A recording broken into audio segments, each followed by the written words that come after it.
there is nothing in this world that I love more than a good drama.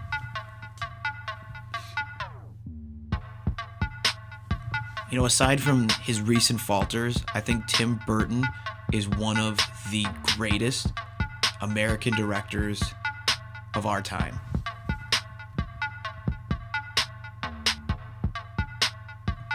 Look, no matter what you say to me about Titanic, you're never going to get me to say anything bad about it. Because you know what? I saw it at age 7 with my grandma and my sister, and I took my now wife on our first date to Titanic when it was re-released in theaters. You just can't tell me anything bad about it. I mean, I think being surrounded by hundreds of movies, it does really help with the whole thought process.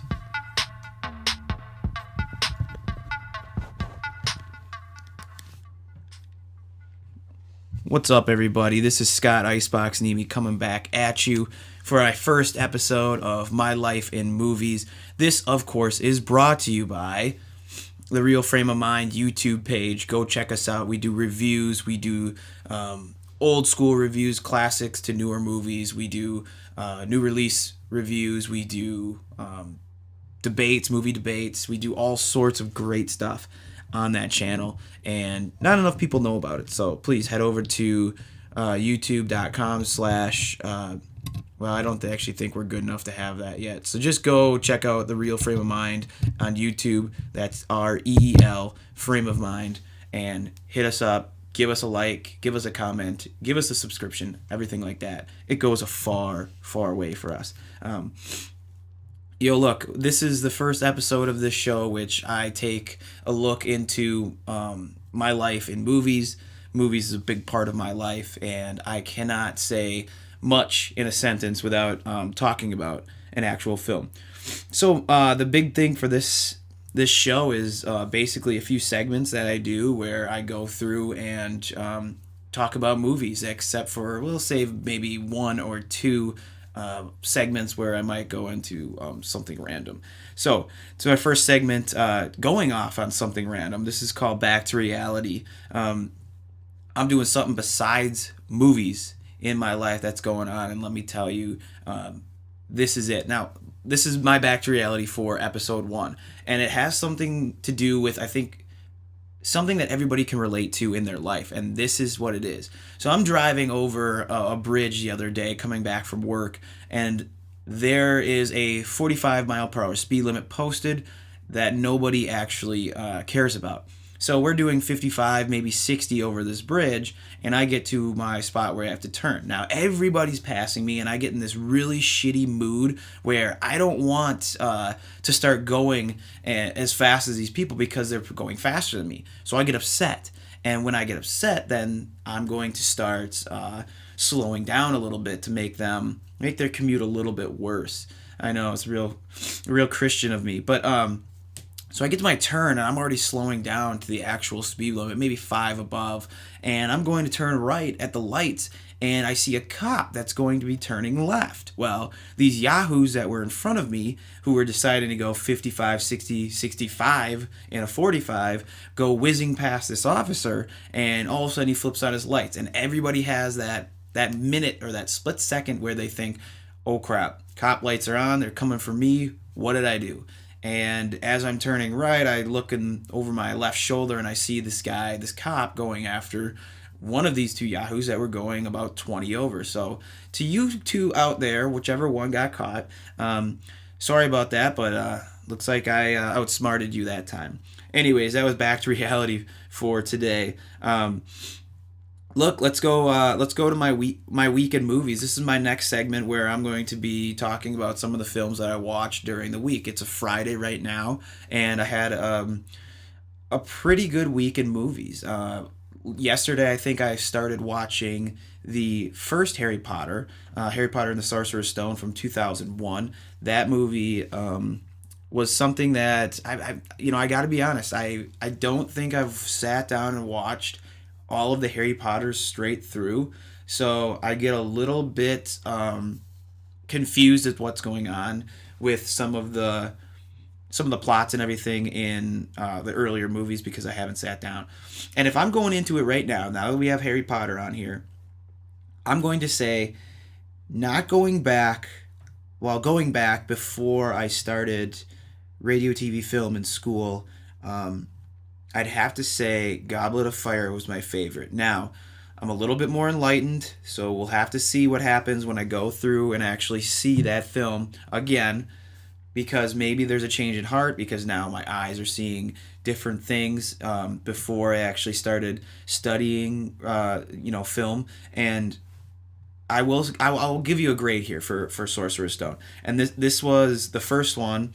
I think the first time, maybe second time I watched it all the way through. And I haven't watched one of these movies all the way through in about 3 or 4 years. So when I'm talking about this, I'm talking, it was 11 when I came out. So probably around that age where I saw it. Definitely didn't go to the theaters to see it. But I would have to give this movie a solid B rating. So I'm talking like an 85%. And the reason why I give it that is because it sets the groundwork for the world of Harry Potter. And I also love, it's always one thing about the characters, the three main characters, Ron, Harry, and Hermione. I love their relationship, and I love seeing it early on, and it's going to blossom into something much bigger and better. So that aspect I absolutely love. Look, we're talking about 2001 CGI, and this CGI is very, very dated. We can say what we want about it at the time, especially with J.K. Rowling's world. You needed something, big and spectacular to the eyes. And they probably hit it home in 2001. I don't remember too much, but I think that this film definitely could use maybe a revamp with the CGI. But anyways, that's one of the few knocks. And you can tell that they're young actors, and Chris Columbus, all those reaction shots, trying to get the kids to look shocked or stunned or frightened and stuff like that. Sometimes it doesn't work. So, they're young actors, and I'm not gonna hit them too hard, just because of what the first movie meant to Harry Potter fans and the people who love those fantasy films. So a B for Sorcerer's Stone, and I can't wait to watch the second one. I remember more about the second one than I do the first one, and then it gets better and better as it gets newer. What else did I watch? Okay, so we a couple of new ones in 2016 I watched. One of them being The Magnificent Seven. Now, The Magnificent Seven is a film that the story that I absolutely love. I love Akira Kurosawa's Seven Samurai. I absolutely adore The Magnificent Seven, the one with Yul Brynner. And I also I like Denzel Washington. I'm becoming a little bit more fond of, or open to, Chris Pratt. I will say this about Antoine Fuqua's movies. He does things that I think go under the radar a little bit. Like, I can tell you right now that, Tears of the Sun is probably one of the more underrated war movies that I've seen. And you have a phenomenal score in Tears of the Sun. And likewise, you have another decent score in Antoine Fuqua's The Magnificent Seven. I think James Horner did part of it. He must have passed away before he got to finish it, because I saw in the credits there were two people listed, and so, that's my hunch. Anyway, diverse cast. I absolutely love that idea, and watching it with another person, and that person not being, kind of being just the, more casual moviegoer, said something to me. It was my wife, actually, who said, something about the cast and how her favorites were, the Asian guy, Billy, and then the Indian, and one other guy, I can't remember. But, that's what I think Fuqua needs to be, give a pat on the back for, was the way he diversified the cast, and then he made all the characters really cool, which I thought was an exceptional job, and it's something that needed to happen. The one thing I will say about this film, and something that really bugs me to this day after watching it a couple days ago, was just the fact that I don't understand how you have in the beginning the bad guy comes into the church and threatening everybody. Okay, um, we know he's a bad guy and yada yada yada. So what I don't understand is the woman who we follow. Her husband gets capped at the very beginning by the bad guy. Okay, and there's no spoiler alert. I mean, that you see that in the trailer. Her husband gets shot, and then she has to go find, the Magnificent Seven to help save the town. We all know the story, but she doesn't say a word, not one word in the beginning to try to stop uh, the bad guy from destroying the town. So her husband gets shot, all right, and I could understand then the plot unfolding with her trying to find other people, but she's really outspoken and she's a badass and she is very blunt. But it's like, how does she go from her husband getting killed to all of a sudden now I'm going to speak my mind? If anything, if she was silent in the beginning, it probably meant that maybe that she'd have to work up to finding that, her guts or whatever you want to call it. So yeah, I don't know, that movie kind of was iffy for me. It's a couple hours long. There's a lot of killing, which I'm not gonna complain about. I'm not the type that goes into a movie and says, oh my god, there is way too much death in a western. Like, give me a break. I love westerns. I love Denzel Washington. I love Ethan Hawke. I loved Ethan Hawke's character. And that's something I will go back to, but that could be kind of like the whole, if Leonardo DiCaprio is in anything, I'm gonna watch it type thing. So in all, I think I would have to give the Magnificent Seven probably something along the lines of a C plus. It's a movie maybe I could go back to, but when it comes down to it, I like the other ones more. Now, if you told me to watch Antoine Fuqua's other movies, I probably rate those ones a lot higher. And I mean, I did enjoy this. It was an enjoyable film. There were things that kind of bugged me with the script. With the way, the bad guy was. I didn't really understand, all of that. And so yeah, C plus for that movie.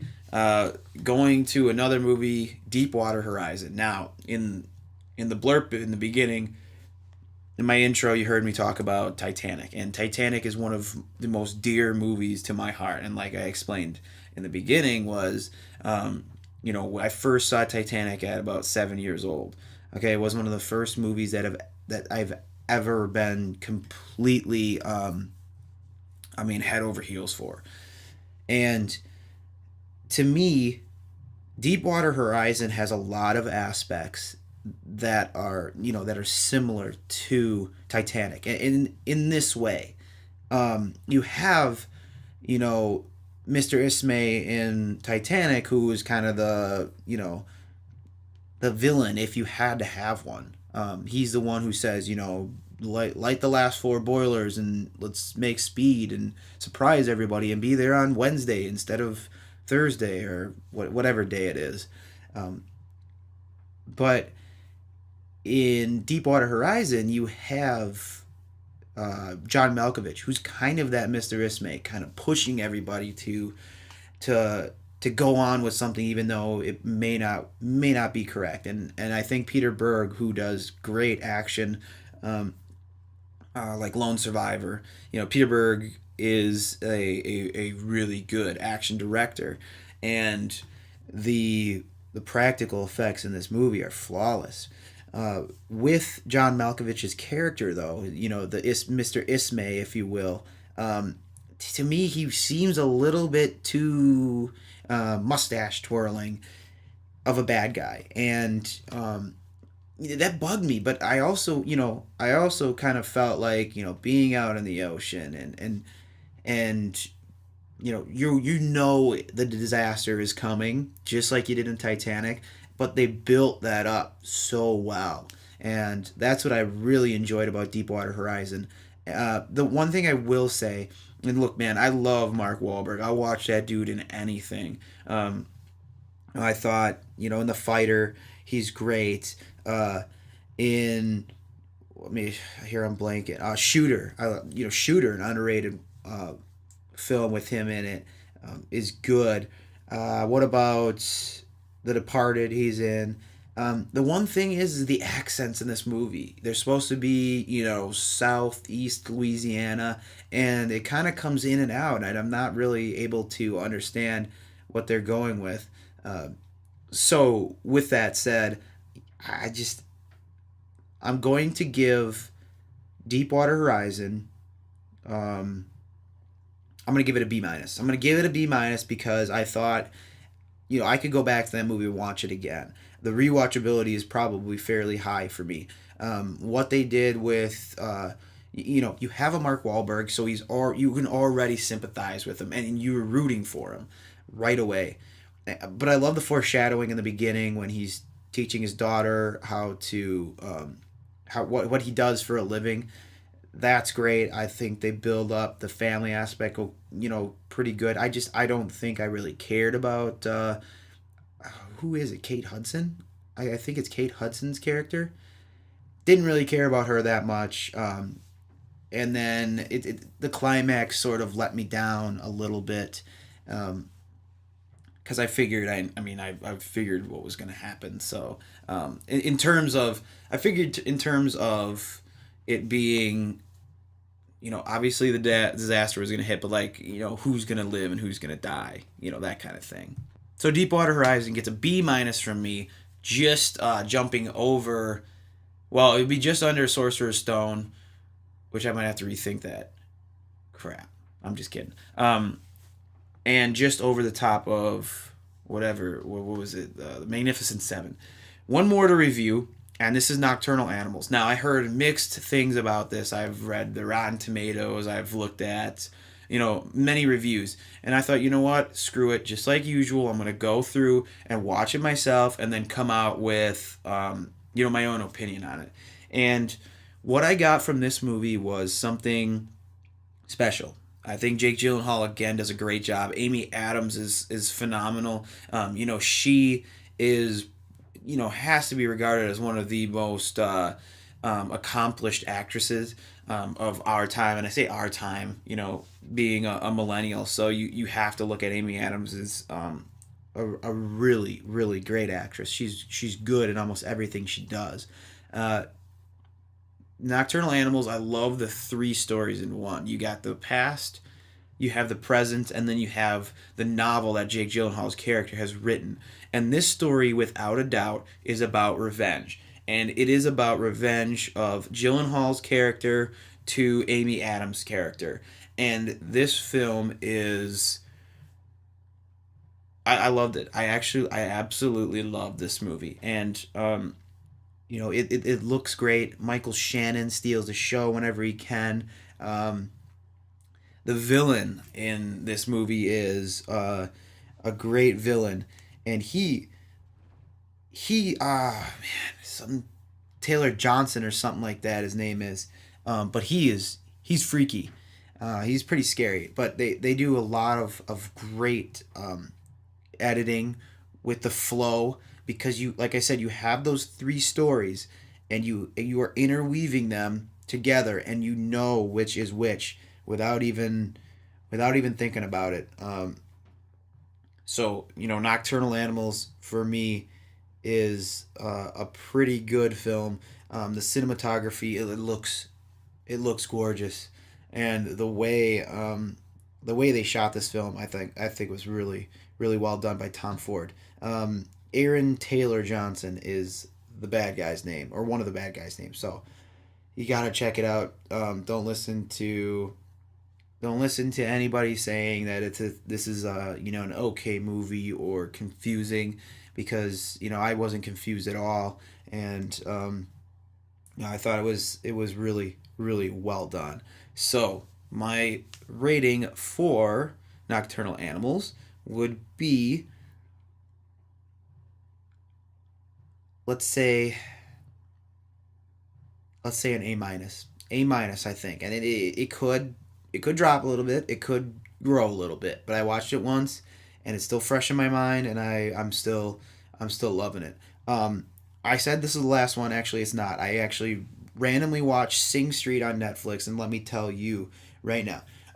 Going back, John Carney did a movie called Begin Again. Now, I'm going to talk about Begin Again compared to Sing Street. Look, Sing Street has a good story. I love that it takes place, uh, in a time where all of these '80s bands were really influential on the young up and coming, kids. That is great, and it pays great homage to a lot of the bands from the '80s. Um, John Carney knocks this one out of the park, man. I'm telling you right now. This film is better than Begin Again. Although I will say Begin Again's soundtrack is better than Sing Street's. When you take out the CeeLo Green stuff and whatever random song is in the Begin Again soundtrack, but it is a better film than Begin Again. And I will say, um, the ending gets a little shaky with the CG, but oh, you're already invested in the story, and it's a good love story. The songs are catchy. The characters are lovable. Don't even give me that crap about fleshing out all the characters, which I will get to in my other segment coming up very shortly. But I'm giving Sing Streets. I'm gonna give it a B plus. I thought it was really good, and it's definitely for me better than Begin Again. Begin Again had a bunch of issues with editing and just breaks in continuity, and it just really bugged me when it did that stuff. Um, but anyways, yeah, that's my weekend movie segment. Now we're going to the two picks. Now the two pick segment is something that relates to my personal life here in the great city of Appleton, Wisconsin, which it is freezing outside. Two picks, couple of my friends, three of my friends, longtime friends, known them since I was a kid. The story goes that when they would go someplace, their old man would give them two picks, two choices of whatever they wanted. So, in this case, two picks refers to two movie picks out of my entire collection that I'm going to give to you to watch. Now, this is random. I'm looking all over the room right now at two picks that I want you guys to check out. And it could be something new, could be something old. Could be something that just caught my eye and it's got a cool cover and I want you to see it. So, with that said, my first pick for two picks is going to be The Wedding Singer. Yes, you heard me right. Now, look, before you get mad at me about my first pick, I think The Wedding Singer is probably one of the better films in Adam Sandler's career, and it's entertaining. It's got good music, because you all know Adam Sandler can sing, and he does a phenomenal job singing in this. He's really catchy. It does a great job at capturing the '80s with its soundtrack. Soundtrack is awesome if you like '80s songs. The Wedding Singer also boasts a decent cast. You got Drew Barrymore, you got Christine Taylor, you have obviously Adam Sandler. Steve Buscemi's in there. He steals his scenes. But you have so much going on in this rom com that I believe is one of the better rom coms that I've seen. And actually, I think Frank Karachi did this film. I think he did Click and Ridiculous Six, The Water Boy. So he has his marks on his resume, if you will. But Alan Covert is in it. Uh, Glenn Guglia, Matthew Glave. So yeah, you gotta check this one out if you haven't seen it. And if you have seen it and you haven't seen it in a long time, check it out again. So my first pick of my two picks is The Wedding Singer. Check it out. The next pick is going to be something a little bit more darker, a little bit more dreary, and maybe a little bit more under the covers or under the rug, if you will. And that's The Good Son. The Good Son is okay. So everyone knows Elijah Wood was a great child actor. All right.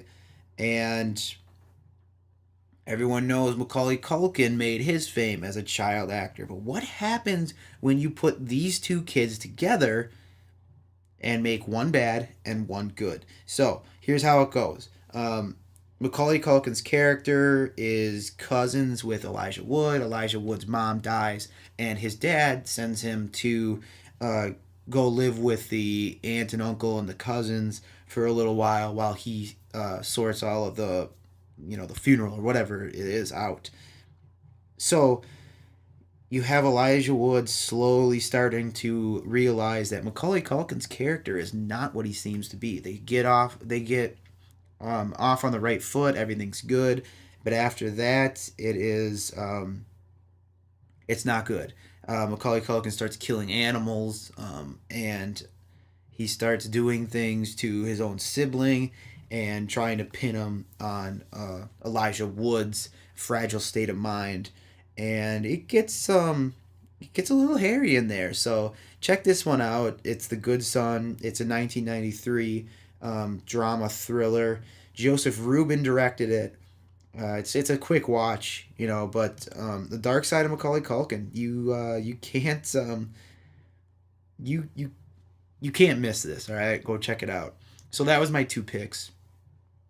The next segment we're doing is going to be Lord of the Rings moments. Okay, one of my favorite, if anybody knows me, one of my favorite movies or my favorite trilogy of all time, period, is the Lord of the Rings trilogy.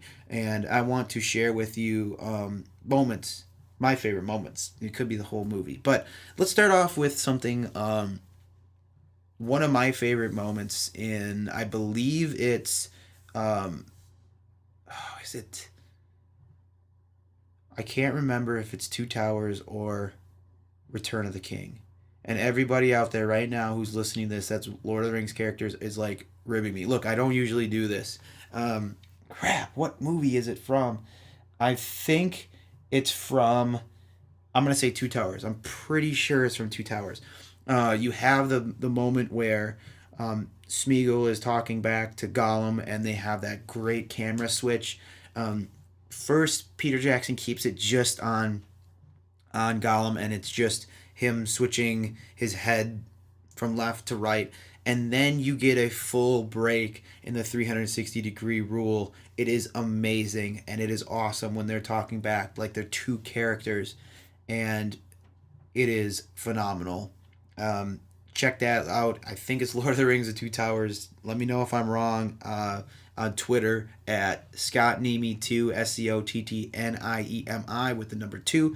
Tweet at me. Did I get that wrong for all you Lord of the Rings fans out there? So that was my Lord of the Rings moments. Next segment, reshoots, baby. Reshoots. We're going to change a scene or plot of a film and maybe even the outcome of a film. Doesn't matter. What. But with the new wave of Disney live action remakes coming out and Beauty and the Beast being the next up, I'm going to go to live action remakes of Disney's, and this is from Maleficent. Now, Maleficent, if you haven't seen it, actually spins Maleficent in a lighter view. Now, what I wanted to do, and there is a scene in which Maleficent actually makes the curse of nobody can break the spell, and yada yada. So Sleeping Beauty sleeps, or Aurora falls asleep and can never wake up. What I wanted to do was change the outcome of what happened by making Maleficent's spell so powerful that it changes Maleficent's actual personality. So Maleficent, if you've seen the movie, she is a little bit more friendly, a lot more friendly. But when she casts that spell and nobody can wake her up, what I wanted to do was make Maleficent turn evil, because she, in fact, is the one that can break the spell. Therefore, fulfilling her destiny of being this big Disney villain and still having that lighter side of her in the beginning. And I think you can make it a little bit more darker and despairing, the fact that now Aurora and the townspeople think she is indeed the witch that she turns out to be because of this spell. So that's my reshoot. Maleficent's spell turns her evil, and because of the way she cast it, that no one can awake her. Anyways, we're going next one. Gripe session, baby. This is where I complain. Gripe session. Here we go. I want to talk about going back to Sing Street. People arguing about fleshing out characters. And I wanted to talk about when it is fine to flesh out a character and when it is not fine to flesh out a character. So in this case, you have a band, Sing Street.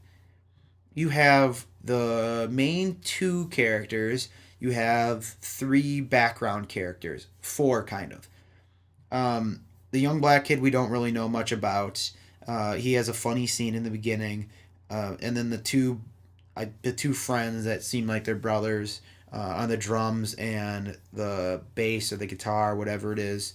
They are not really fleshed out. And in this case, in this situation, I absolutely love it, because you have the music as the forefront, and you have the relationship with Rafina, the girl, and that takes the main character, and then the main character and his partner who writes the songs.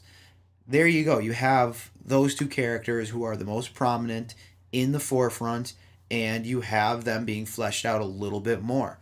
You also have the manager who's from the beginning one of the first ones, one of the first members in the band, and you have him in there a little bit more. So you have those three characters in the forefront a little bit more than the three background characters, but they do a great supporting cast, those three who aren't in the spotlight as much. Look, if you have a cast of, 5, 6, 7, there are going to be limits to how many people you can put in the spotlight. It's just it's common sense.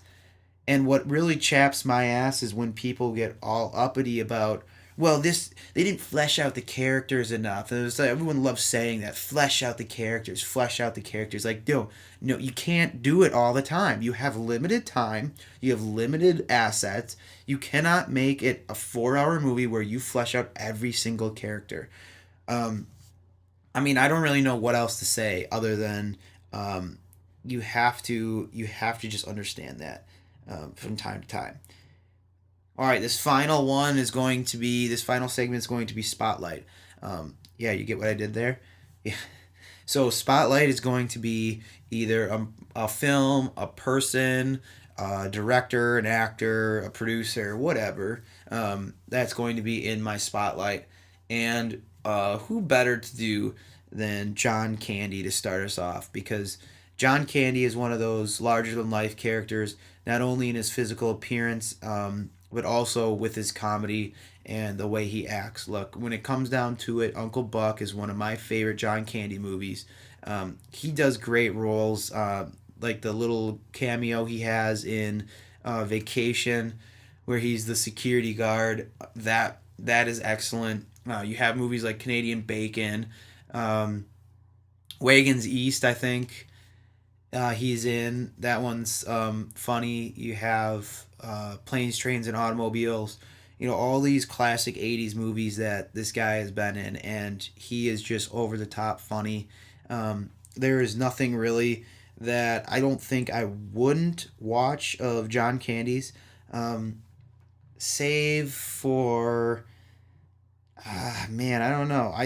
I think anything with John Candy and John Hughes is a home run. That's you have to watch that. Obviously, his cameo in Home Alone is good.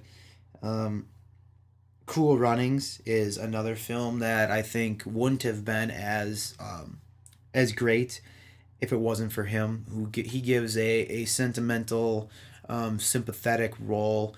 Um, you know, rookie of the year. He's not. He's the announcer, but he's not credited. So like all these great early '90s and stuff. But then he does a little bit more serious in JFK when he plays Dean Andrews, and that I think, like all comedic actors, they do show a great range. Um, Another one that's under the table for John Candy is Nothing But Trouble, but this guy is um, he is like the focal point of what a comedic actor uh, was, when I was watching him as a younger age. And you have, obviously, going back to Disney, you have The Rescuers Down Under. Like I said, Uncle Buck is great. The Great Outdoors, how can you even forget that one? It's such um, it's such a good film. So you got Spaceballs and all of his other late '80s works that it just are really fun. And you have a guy, like I said, is a little larger than life, and he can really put his stamp on the films that you loved back in the day, and ones that you bring into your collection. So John Candy, my spotlight guy. Go check out some of his films that you haven't seen, or some of the films that maybe you need to revisit, you haven't revisited in a while. But as for that, this is the first episode of My Life in Movies. We'll have more segments as time goes on, some interviews, some guests, everything like that. In the meantime, go check out The Real Frame of Mind, YouTube, REEL, Frame of Mind. Give us a subscription, If you want to hear anything specific, you want me to talk about any movies specifically, hit me up on Twitter at ScottNiemi2, SCOTTNIEMI2, and make sure you check out the movies that I talked about for my weekly review, my weekend movies, and make sure that you're going out there and checking out, films on a daily basis, because 2016 for me was not the best year, and that's only because I missed a lot of these movies, and I'm going back to see them, and it's turning out to be a little bit better than I actually anticipated. So thank you so much for listening. Subscribe to The Real Frame of Mind. Check us out on Facebook.com/The Real Frame of Mind. Check us out on Twitter at Real Frame of Mind. Tweet at me, ScottNiemi2, and have a great day, especially all you frozen people in the frozen tundra.